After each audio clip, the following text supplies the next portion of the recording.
যেই 18 জন, ওই 18 জনের মধ্যে উনি 2 ধাপে নিয়েছেন, মাদ্রাসাও নিয়েছেন, স্কুলও নিয়েছেন। টোটাল চট্টগ্রাম বিভাগে যেই 18 জন, এর মধ্যে 2 জন, একজন মাদ্রাসা একজন স্কুল, 2 জন আমার মুসল্লি। আলহামদুলিল্লাহ বলবেন না?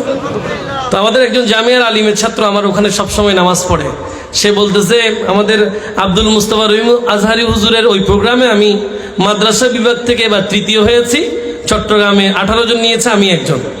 তো বলতেছে হুজুর আপনাকেও ধন্যবাদ। আমি বললাম আমি কি করলাম, সিলেবাস তো ওনারটা ফলো করছে, উনি যেটা দিয়েছে। বললেন না না, আপনি যে জুমার মধ্যে বিষয়ভিত্তিক আলোচনা করেন, এখান থেকে আমার অনেক বড় সুবিধা হয়েছে।